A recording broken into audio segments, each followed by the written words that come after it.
এবারকার গণ অভ্যুত্থানকে, গণজাগরণকে আমরা দেখছি, এটাকেও একটা অনেকে তারা তাদের মতন করে ইতিহাস তৈরি করবার চেষ্টা করছেন।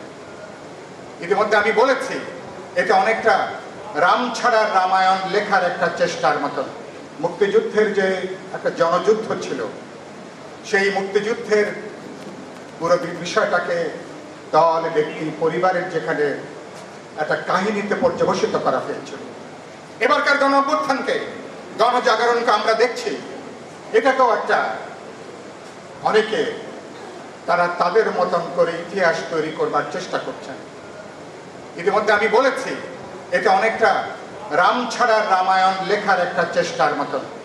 16 বছর এবং 36 দিনের জানবাজি যে লড়াই, এই অঞ্চলে সম্ভবত ভারতের এই উপমহাদেশের এই অঞ্চলে অন্য কোনো জনগোষ্ঠীকে একটা ফ্যাসিবাদকে বিদায় দেবার জন্য এত দীর্ঘ সময়, লক্ষ লক্ষ মামলা, 1 কোটি মানুষ ঘর ছাড়া, নির্যাতিত, নিপীড়িত, এরকম একটা ত্যাগ স্বীকার করতে হয়নি। আমরা হাসিনার সরকার বিদায় নিয়েছে 1 বছর হলো। লড়াইটা ছিল বৈষম্যের বিরুদ্ধে।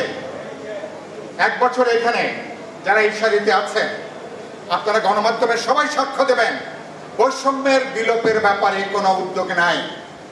বৈষম্য দূর করার জন্য কোনো কমিশন হয়নি। কি ব্যাখ্যা অন্তর্বর্তী সরকারের?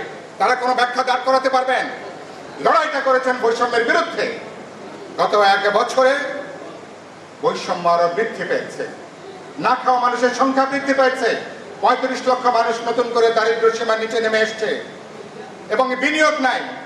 ঘরে ঘরে হাহাকারের একটা অবস্থাটা আমরা, এবং খুবই দুর্ভাগ্যজনক, বাংলাদেশের গত 53-54 বছরের ইতিহাসে এত বড় বিশাল সমর্থন নিয়ে অতীতে আর কোন সরকার ক্ষমতায় আসেনি।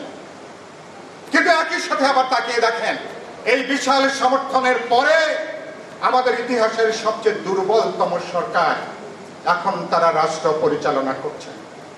কি স্ববিরোধিতা, কি একটা দুর্ভাগ্যের জায়গাটা। আমরা এক কাট্টা সমর্থন জুগিয়েছি।